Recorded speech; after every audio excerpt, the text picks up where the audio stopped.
it right now. Okay. Got it. All right. There we go.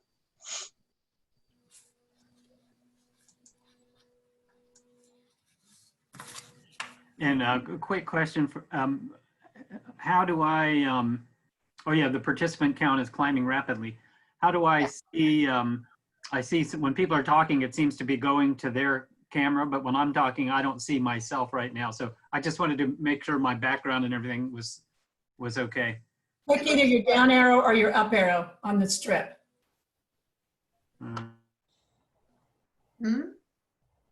We see you. We see Okay. you. You know, it's funny. I don't see myself either, Aubrey. So There's a down arrow or an up arrow. Click one of those and it'll either down at the bottom of the strip or up at the top and you'll see yourself. You're just, there's only 5 that can show and we've got Sandy twice. So yeah, mine does not show.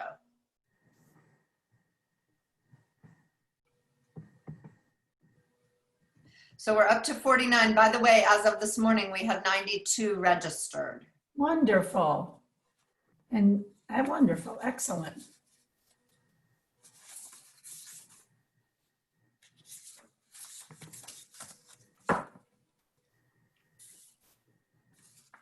So Gloria, it's 10:31. You probably want to give, and we have 50 people logged in. You probably want to give it another minute or so, and then it will be you starting the program. Okay. You just tell me when you want to go.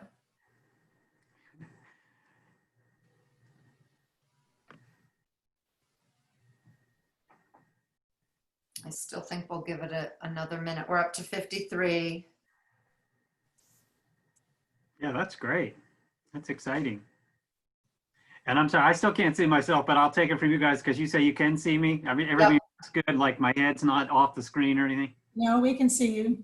And the angle's decent. Okay. Yes, we have primarily your head and your neck. Okay, that's good. Right. Yes, maybe. It's a headshot. Right, yeah.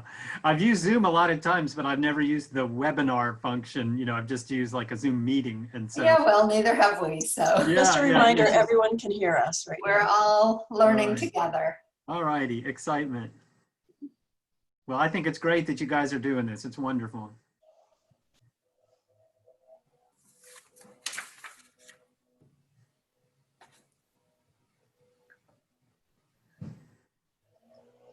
Gloria, we're up to 57 attendees. It's 10:33. I think we should get started. All right. And Shall we go back to the original screen? Or do you want to stay here? We can stay here. I just want to make sure Bill, I see Bill as muted. I just want to make sure he can talk and we can hear him. I can talk and I can hear you very well. All righty, thanks, Bill. All right.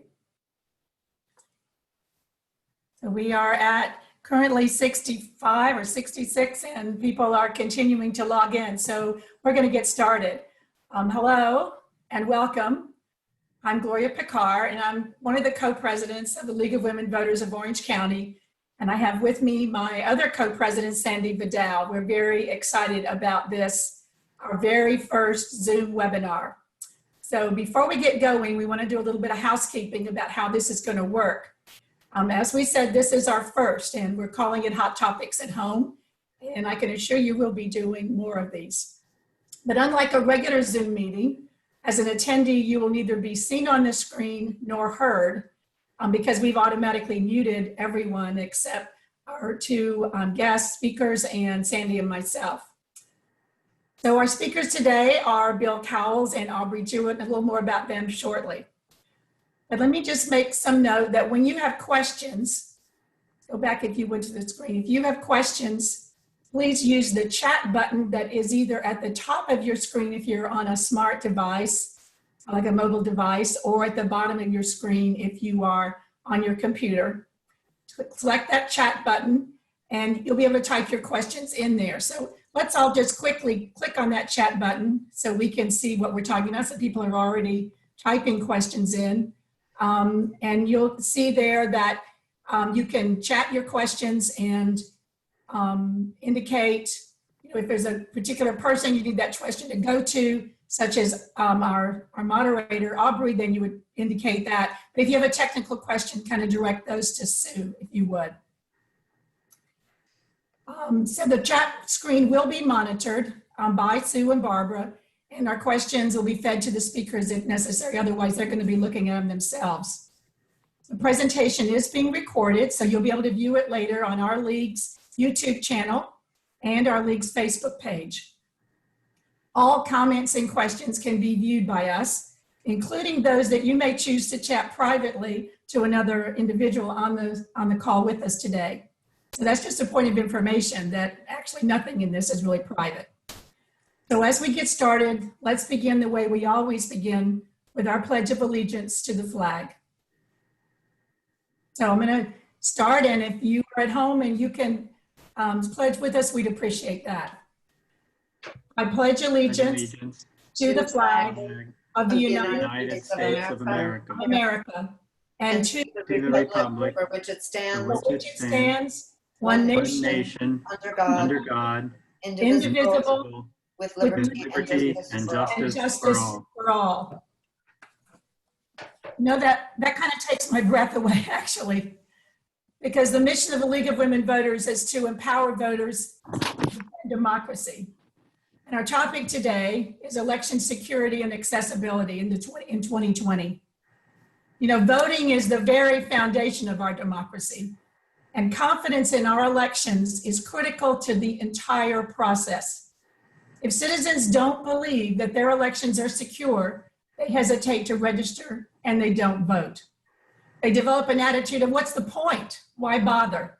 Security issues are real, be it Russian or otherwise.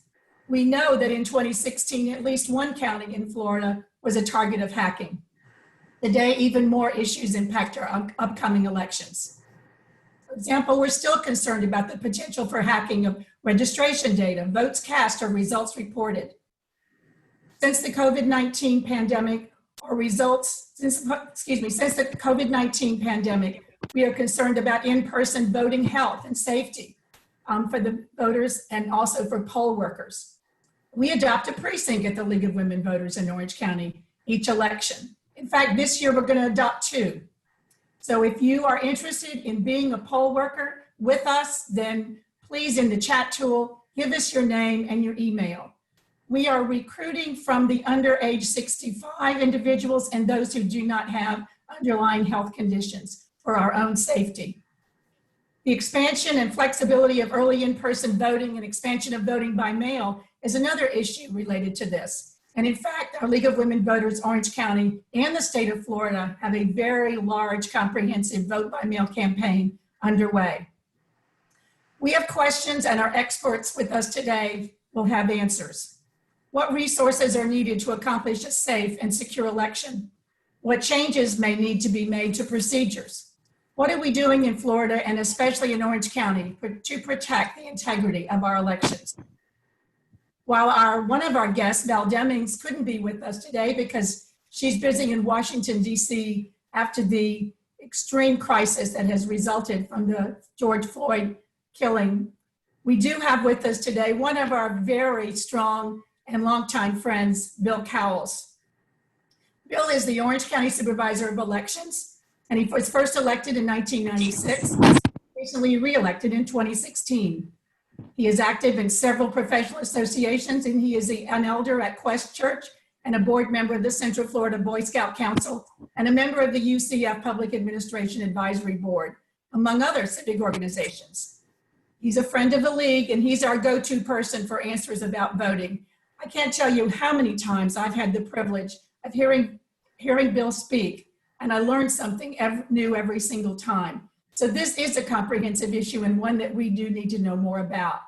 We call him so often that recently he answered the phone to one of our League members, League of Women Voters Orange County Answering Service. So Bill, thank you for being our friend. Thank you for being with us.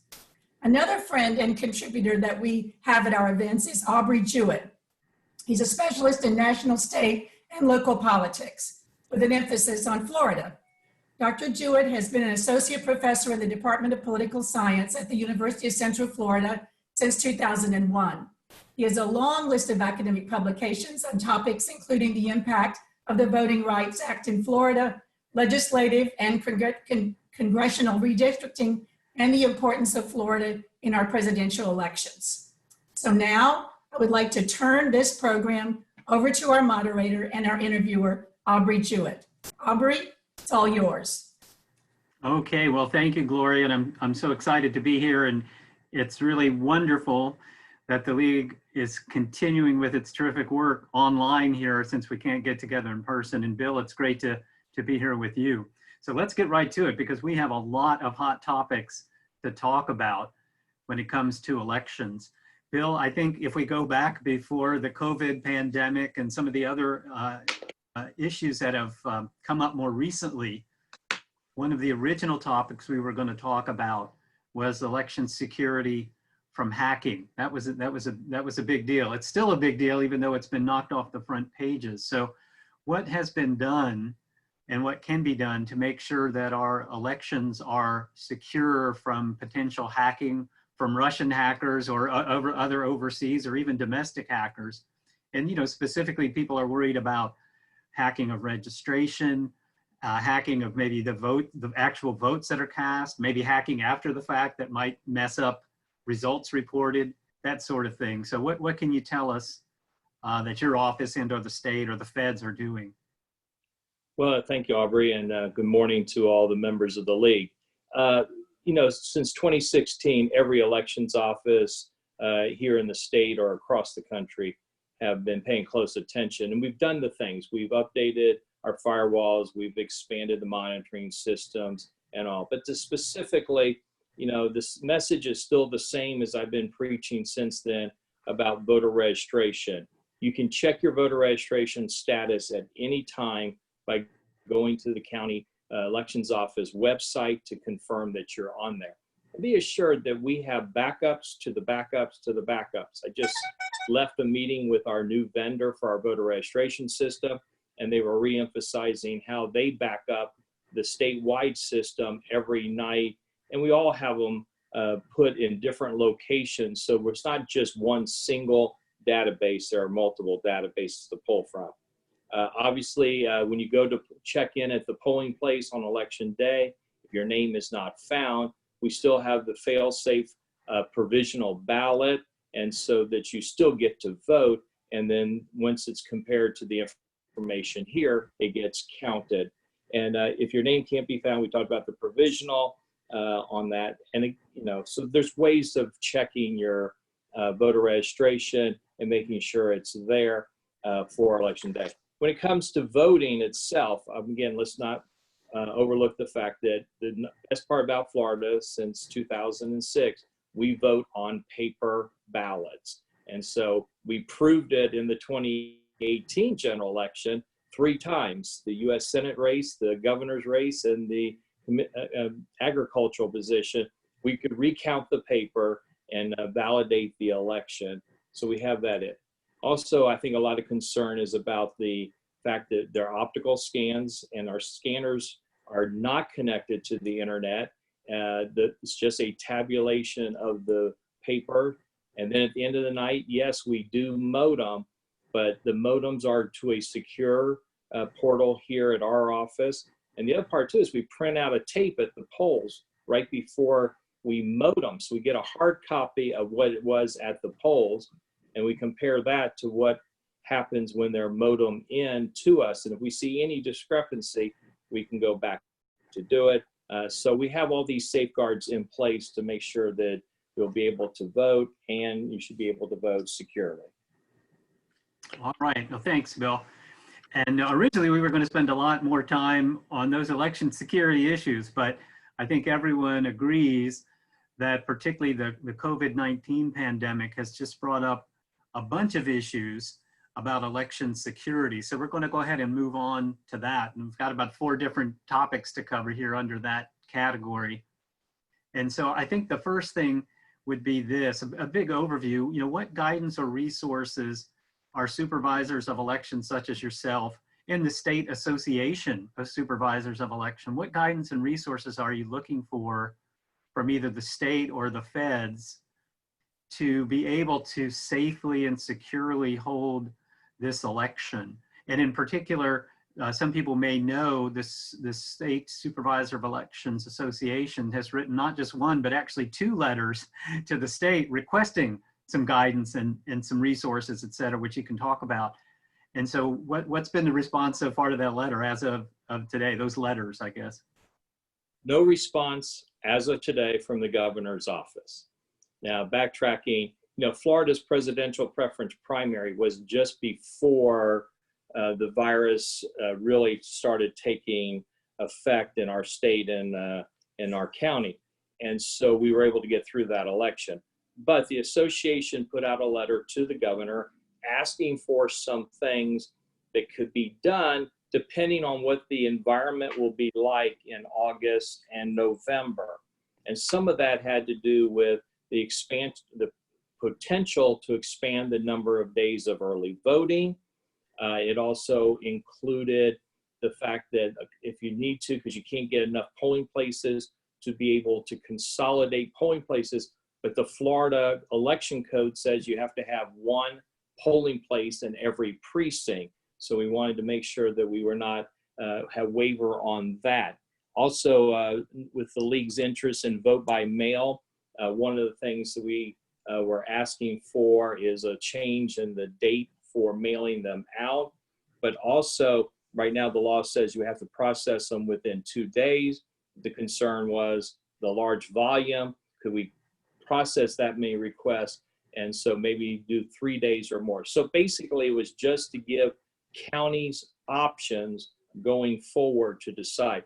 And I guess the example that was in there was from the Hurricane Matthews in 2018 and the executive order that was done by the governor then to allow them to do super centers, vote centers, expanded early voting. So that's what we were asking.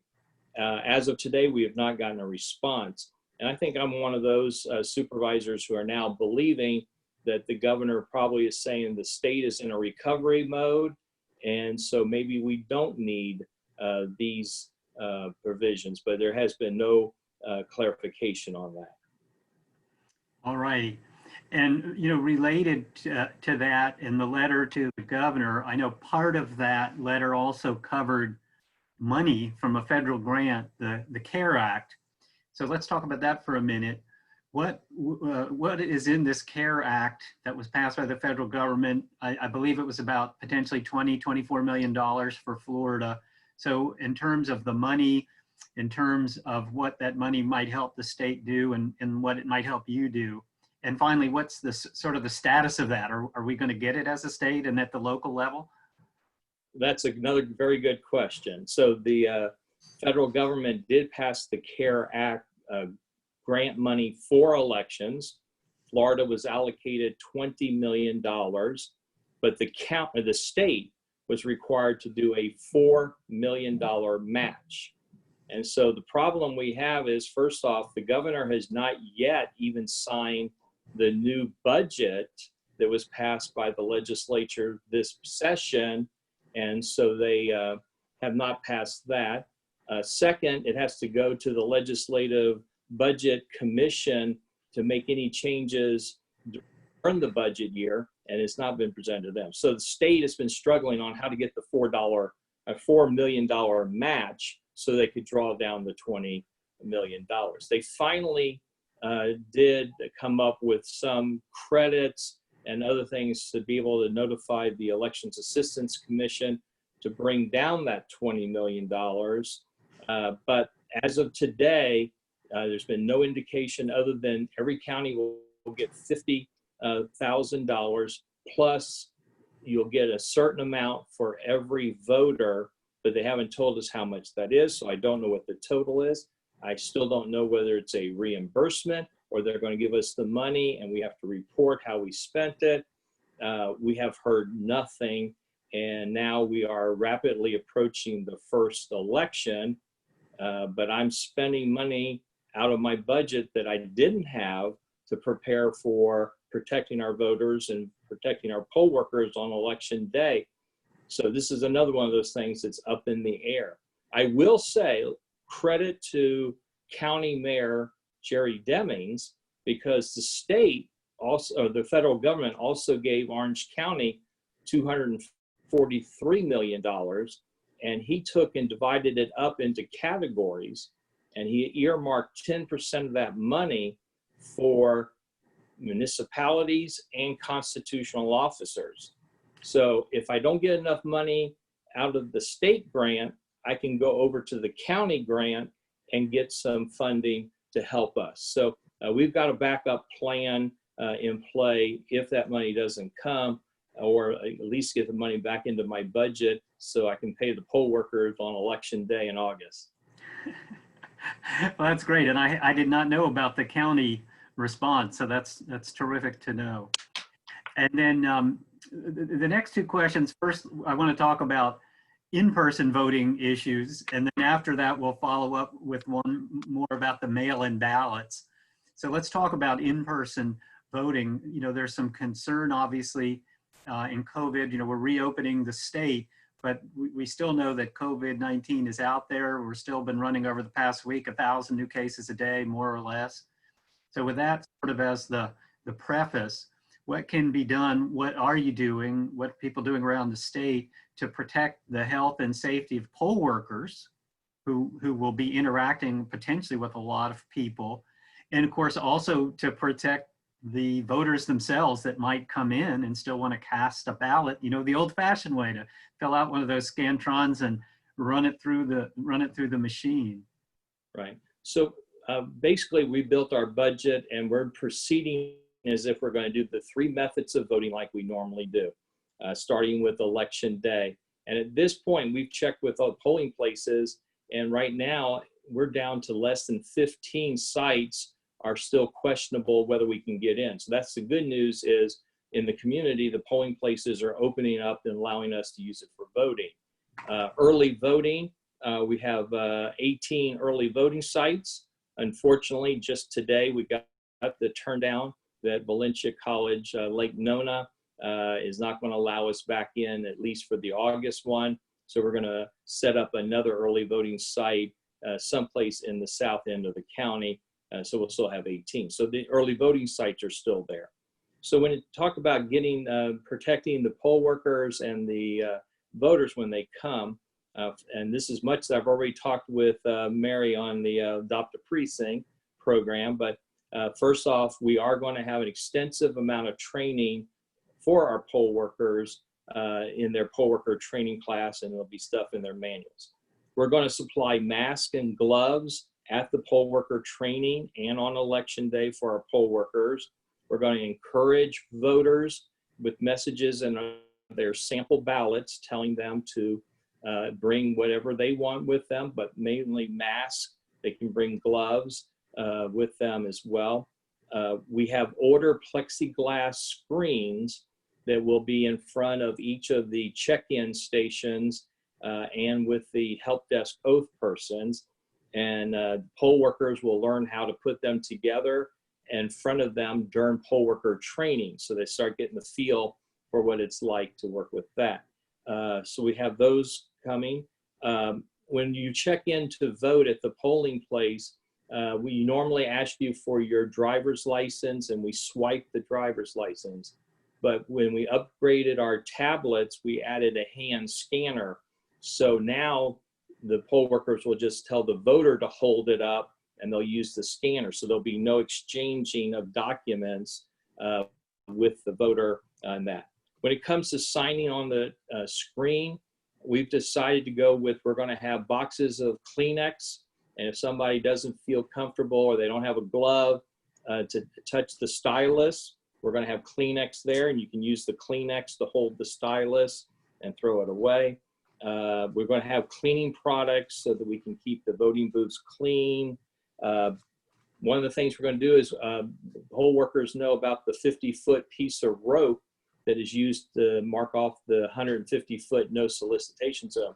We're now spray painting at every 6 feet, and so we're going to get chalk and the poll deputies will be marking off the 6-foot social distancing space for outside. Same thing with the pins. We're going to encourage voters to bring their own marking instrument to mark their ballot at the polls. And if they don't have one, they want to use ours. We'll also use the Kleenex as a way that they can hold it, use it, and throw it away. So these are the type things. Red tape on the floor to mark the spacing and direction in the polling place. I can tell you that already we've spent well up to $70,000 just on gloves, masks, cleaning products, and not counting the plexiglass.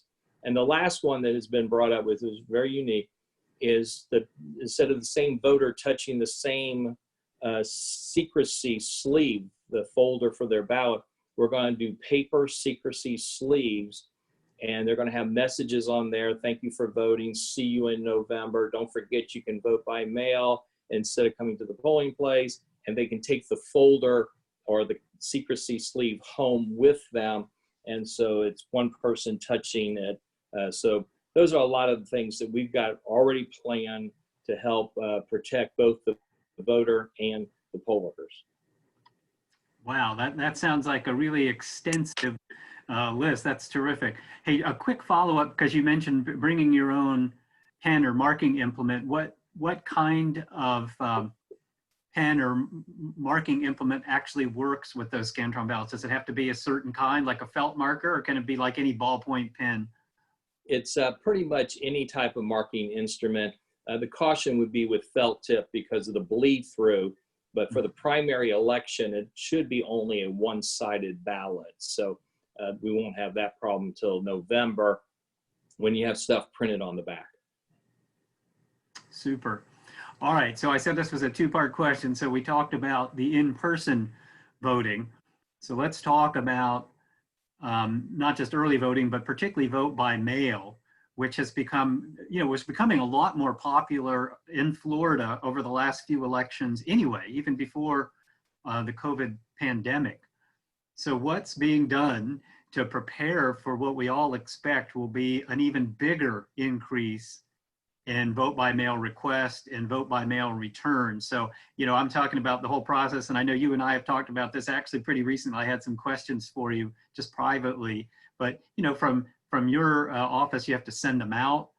You got to get them back. You have to process them. You have to do all that signature matching, the actual counting, the contacting of the voters if their signature doesn't match. I mean, so it's a lot of stuff. So what are you guys doing to prepare for what we assume will just be an onslaught of vote by mail? Well, we're doing a lot of different things. First and foremost, obviously, when we budgeted for the November election, we actually have budgeted to make sure we have enough supplies to cover 720,000 voters based out of our projection of over 900,000 registered voters. So we made sure that we're going to have enough supplies. The next big issue for us is the fact that we have a mail house who generates the ballots and then stuffs the packets and prepares them for mailing. And the mail house is saying if everybody goes up to these higher numbers, they're concerned that they won't be able to timely prepare all the packets for all their customers.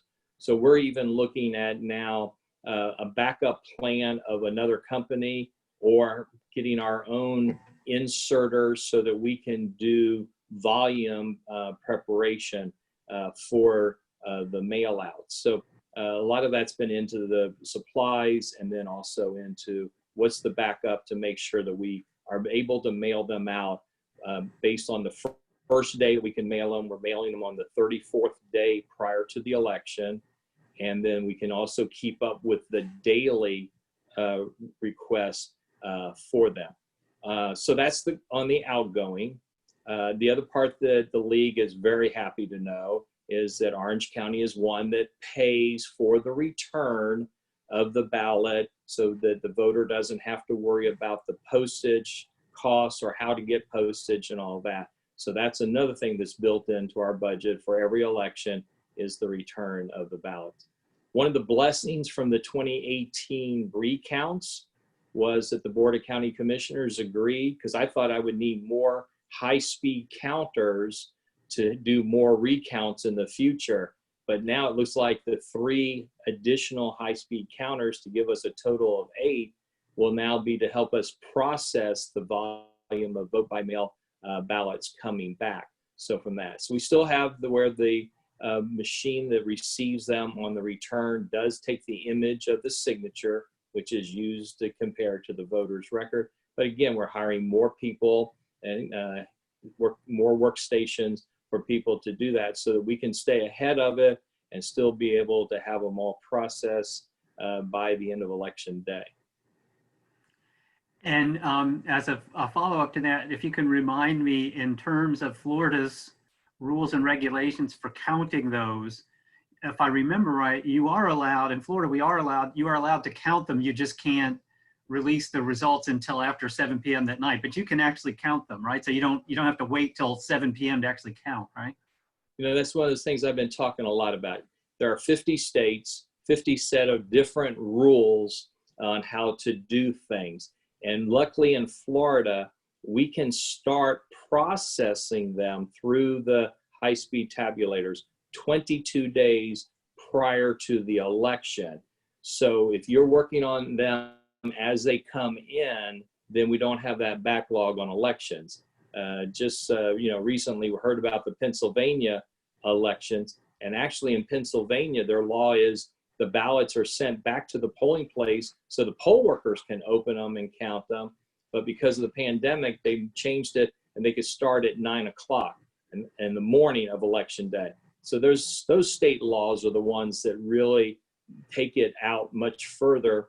And luckily we don't have that. So if you start on the 22nd day, you should be up to date on election night. Yeah, so then all you have to worry about is that surge that comes in there at the end there. Hey, one other follow-up,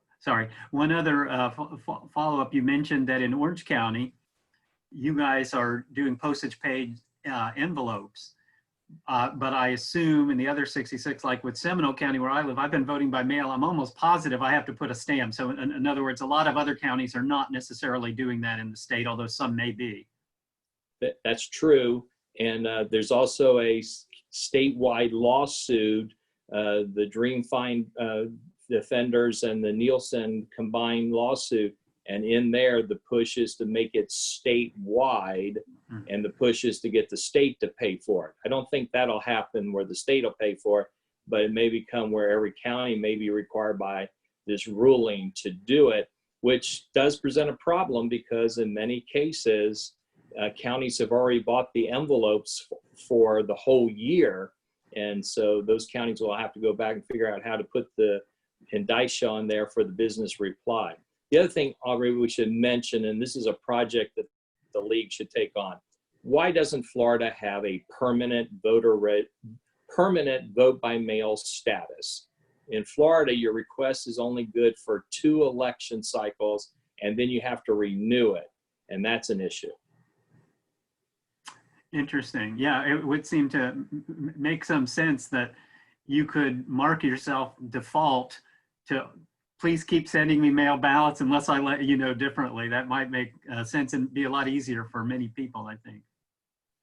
All right, well, let's move on. You know, we had 4 questions related to the COVID pandemic.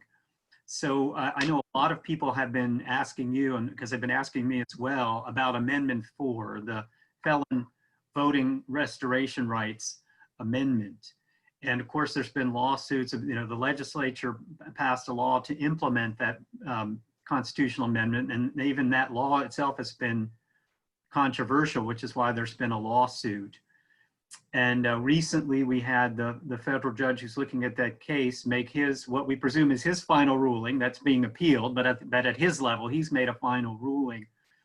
And so I wondered if you might be able to tell us a little bit about what that ruling entails, if it stands. We don't know if it will stand because it's being appealed, but if that ruling stands, what will that mean in terms of felon voting rights and the ability to register and vote, and what will that require of you and other supervisors around the state? Yeah, it's very challenging in that right now appears that if you believe that you are eligible to vote based on this ruling, and it does give provisions for you to seek it from the state, some guidance on what you might owe to find out, go ahead and register to vote if you feel you met those requirements. So we take the registrations. But the key thing is the part that did not change with the court ruling is the requirement is still in the hands of the state to take and to review an application to determine a person's status as it relates to the felon conviction. And again, what's really needed, and the judge pointed out, is there's got to be some way, either have a database that can tell the state how much person owes, or you just drop the whole issue about fines, fees, and restitutions as part of the requirement. And that's part of the court ruling. So the state is still required to do that check. And if they find that somebody is still a convicted felon who may still be incarcerated or is on probation or whatever, their job is to identify it. Then they send it down to us with all the documentation. And at our end, it's our job to reach out to the individual and give that individual an opportunity to come in and tell us why this information is wrong. And then we can make the decision on whether to register them to vote. But I can tell you this process has been in play for some time, and those packets from the state have been very accurate. I don't think I've ever overturned in the handful of people who have come to us on it. So at this point, it appears register. What's going to happen is there is going to be this backlash, and this is a key thing, is that once this court issue is totally settled and we know what the rules are, then the state's going to start checking, and they could start coming back with people who have registered, and they're flagging whether they're eligible. And let's not forget, too, that we are currently removing people from the voter file because of felony convictions, because there's new felony convictions coming out of the court system, and these people are incarcerated or not eligible to vote. So we're still a removal process going on, but it's only on new convictions. Okay, and then sort of to re-summarize in my mind, then when the state legislature passed their law, they said that in order to vote, felons would have to pay all fines, fees, and restitution, because they were saying, hey, literally the amendment says all terms of sentence, and that was what they included was, okay, not only serving your time, but paying these things. And so if I understand the judge's ruling correctly, he has said that court fees are out. Those do not have to be paid, because he said that would violate the Constitution, basic of the US Constitution, by saying you're in a sense paying a poll tax because you're having to pay a government fee, in this case, the court cost, in order to vote. And that just across the board doesn't go.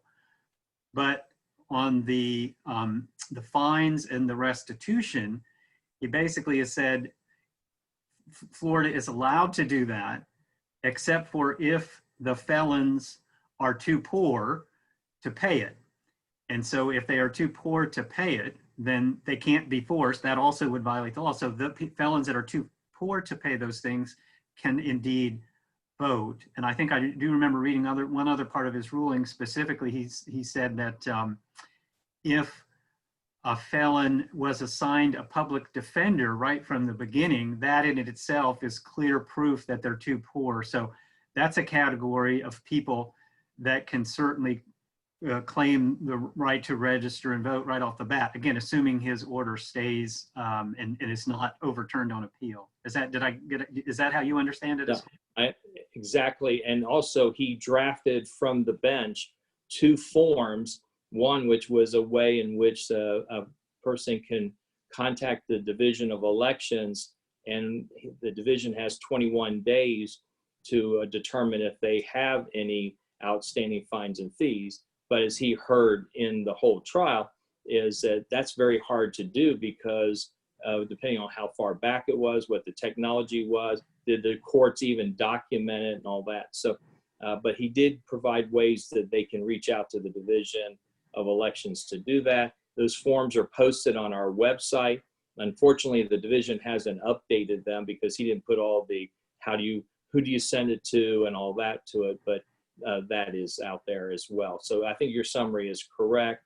And, as you know, and others that study this know, that the 11th Circuit in Atlanta has already turned down the state's request twice and sent it back to Judge Hinkle for the court hearing he had. So there's full expectations that this issue may continue all the way up to the Supreme Court and still be an issue as we go into the November election. Interesting. And then just my last follow-up or observation on this, with that form, one of the things that came out in the court case, and a lot of research was done on this by a friend and colleague of mine at the University of Florida, Dan Smith, who's the chair of their political science department. He found, as we all knew already who study this issue, the state doesn't have one to tell people how much they owe. So it's very difficult to find that out.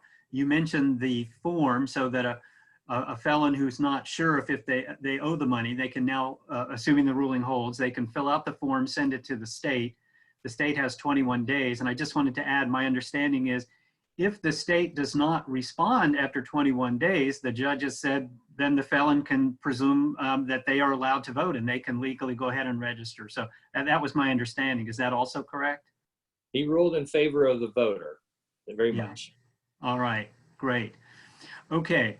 Moving on then to the last sort of two sets of questions here. The one big topic that's really been dominating, obviously, news coverage, federal level, state level, local level, is the George Floyd killing up in Minneapolis and the protests that have, come along behind that. So the first question is just one of these, stranger than truth, stranger than fiction kinds of things. Only in Florida. Yeah, several people have asked me about it, and I know you've been getting questions, and it's been in the news. The police officer that has been charged with murdering George Floyd, Derek Chauvin, it's come out that he, of course, I shouldn't say of course, but that he owns a house down here in Orange County, and that he was actually registered to vote in Orange County, and that he actually cast ballots in the last two elections. And so I guess a lot of people want to know is A, is that true? B, was that legal for him to register and vote down here? And if it was not, what penalties might he face? Is there anything that's in your offices that you have to do, or is that then go over to more of a police action or the district state attorney action or something like that? Well, just like everybody else, I was shocked when the first news department called us and we actually ran his name through our database. And yes, he is registered to vote here in Orange County. So is what I understand now is ex-wife, but and she's no longer active because of change with her voter record with us. But he is registered to vote. He voted both in the 2016 and 2018 general election, and he early voted in both of those elections. But you have to go back to Florida residency for voters definition from the, and the state has put this out based on numerous research and all, but first off, there's no legal residency defined in the Florida election code. So there's no, you have to be here so much, you have to, pay property and all that. There's nothing, it's not defined. The other part that it says in there is that, a person decides where their residence is, whether they're here or elsewhere, but this is where they intended to be.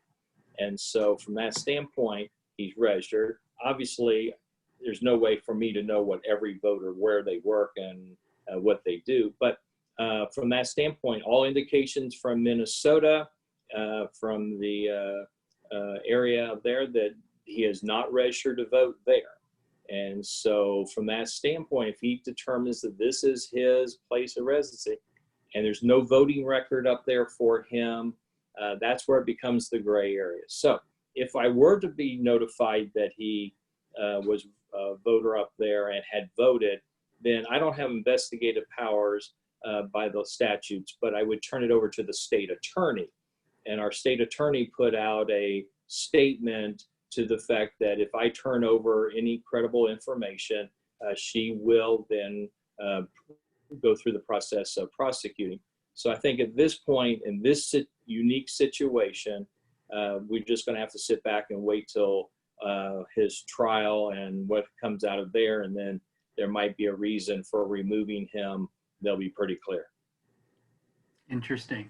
And then a second question related to this, and one or two people either ask ahead of time, or I saw one already on the Zoom chat, a question about potential protest.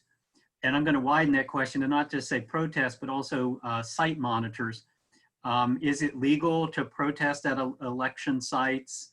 What might happen if there was a protest? And then I'm going to add the site monitor one, which was a question that someone has submitted.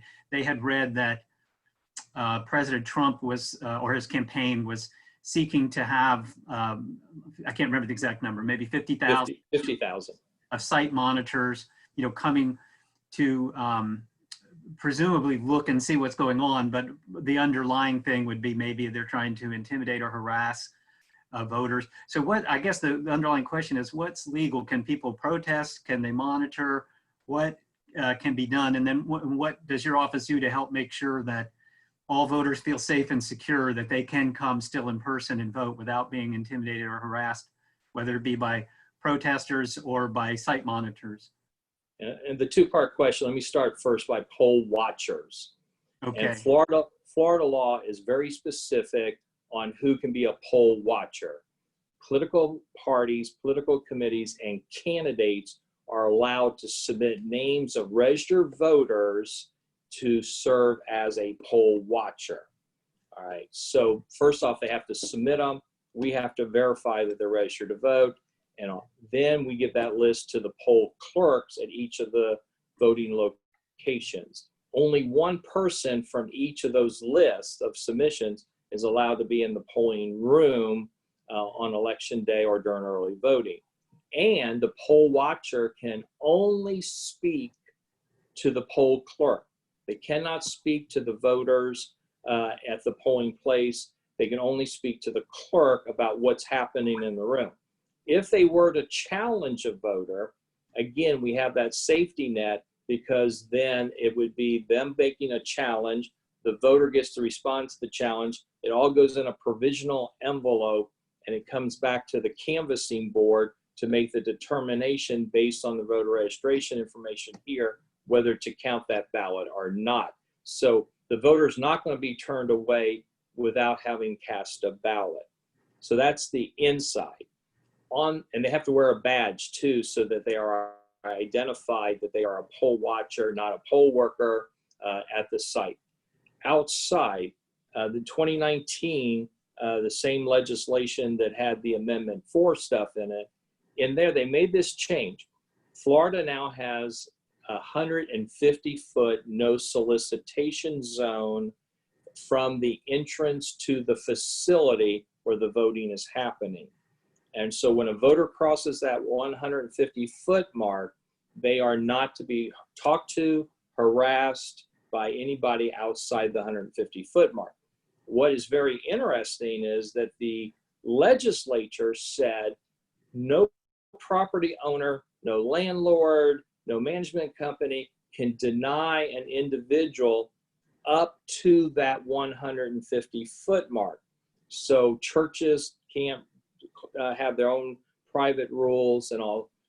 So same thing with the libraries and the school system. So anybody can get up to that 150-foot mark. So yes, I have heard and the same thing. So we're going to talk to our workers about that and what they should do in that situation. The other thing is I'm going to go meet with the municipal police chiefs and sheriff of Orange County and review with them about election day, make sure they're aware of where we've got polling places and all, just so that there's a communication between all of us in case there is. Peaceful protest is welcome. And, again, I think the message coming out of this even the protests we've heard, and we've seen examples like the Missouri football team actually walking to the elections office, and the whole football team made sure they were registered to vote. So hopefully the positive is the protesters will be peaceful, but they also will exercise their right to vote and vote in these elections. Super. And we're going to continue with, I sort of tied in some questions into one of our prearranged topics there. So we're going to continue on with questions now. This is the official question. And we've had a number that were submitted ahead of time, and I've been scanning through, and we've had a bunch that have been submitted through this chat. So we're going to try to get to as many as we can in the next 11, 12 minutes, okay? Yeah. We'll do sort of a rapid fire as we can. But one that was submitted ahead of time, I want to go back to the felon voting rights, is it said, what specifically is the county and/or your office doing to help felons who can register now? Is there anything outreach or specific things that the county or that your office is doing to try to help felons know that they are allowed to register and to get them into the system and encourage them to vote? Yeah, we've talked to the groups that, particularly Desmond Meade's group, participated in town hall, virtual meetings, but even our third-party voter registration organizations, we have talked with them when they question on the education side. We get a lot of questions here at the office. But again, it's still kind of that fuzzy area, so we try to best guide them. And also the key thing is to suggest that they seek out, if they have some question, to some organization that can give them some legal assistance on determining their status. Super. We've had, again, a couple questions that were sent ahead of time, and I see several more on this topic. Absentee ballots, a few specific questions about absentee ballots. How can people update their signatures for their absentee ballots, particularly without necessarily coming to your office?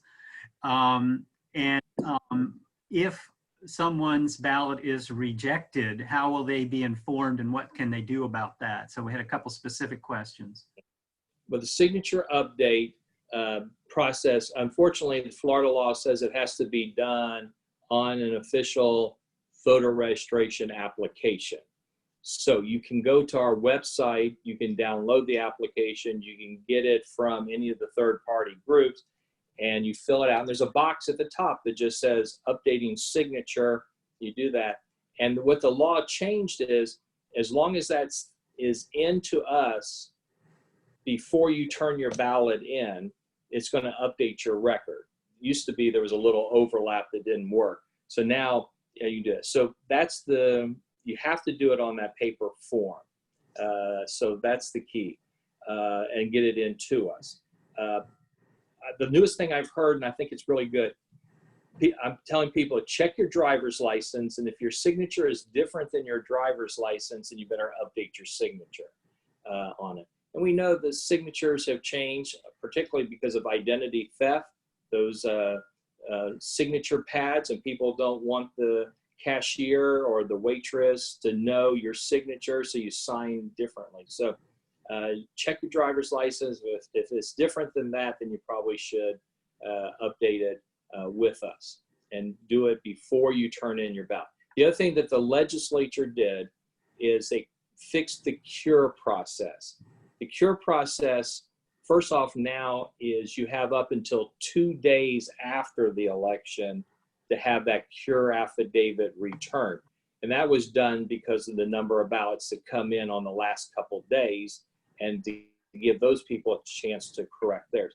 The other thing they did is, you might notice on the March certificate envelopes around the state, there was a place on the outside to put your cell number, your home number, or your email address. And that was done to give us more information to expedite contacting a voter that they need to do a cure affidavit, because they either, the signature didn't match, and the other one is they don't sign the envelope, which is hard to believe, but people return their envelopes without them being signed.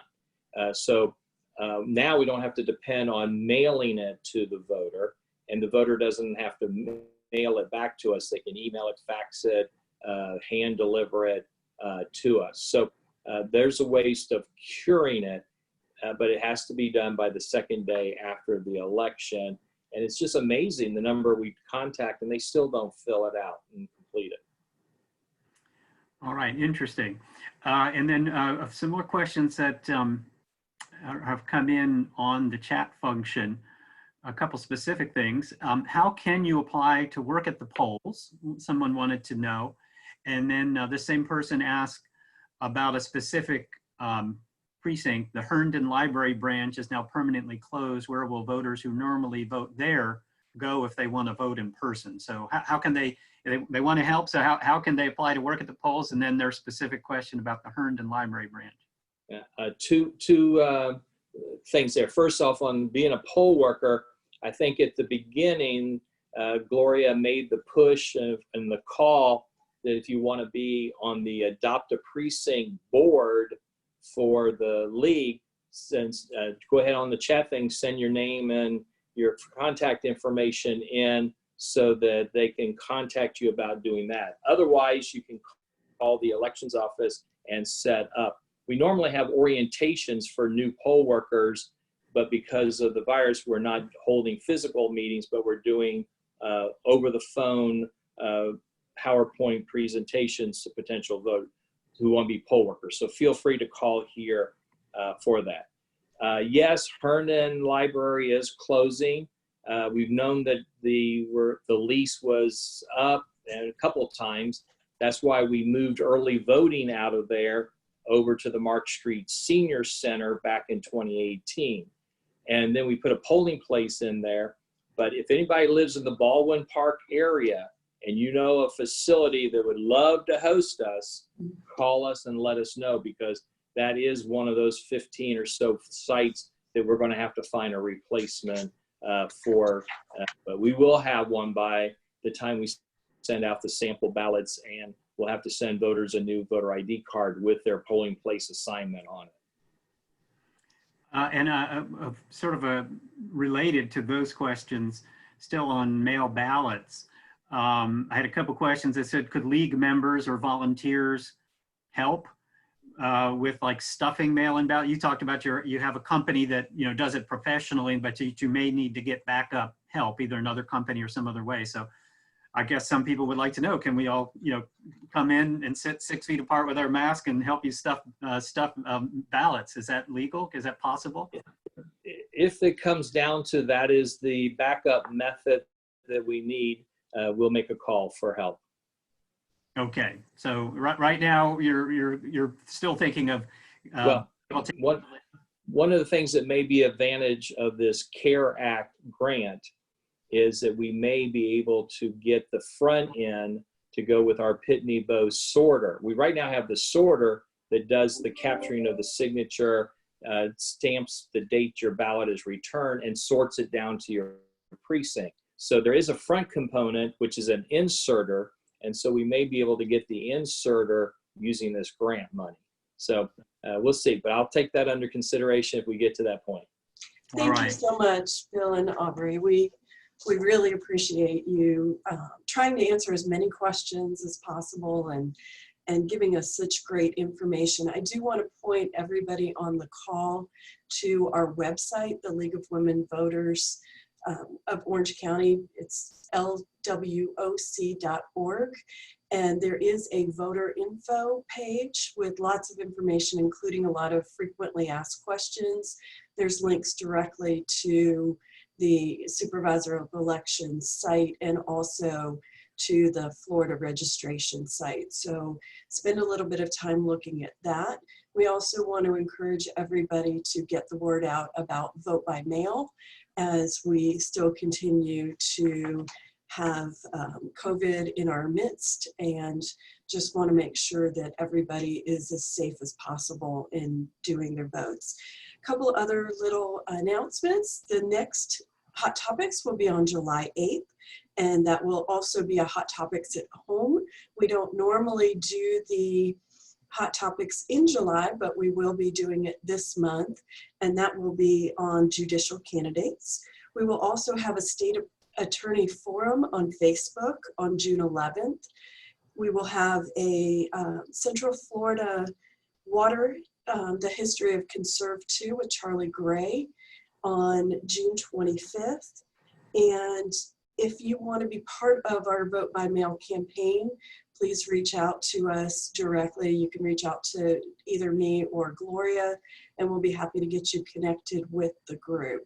There's lots of upcoming virtual events that are on the front page of our website, along with a lot of news and articles that we'd love to have you read. We know that there's still questions in here that have not yet been answered, so we'll do our best to try to get some of those answers for you and put them in the upcoming newsletters. Thank you so much for joining us for our first virtual Hot Topics. We appreciate you all being here. Thank you.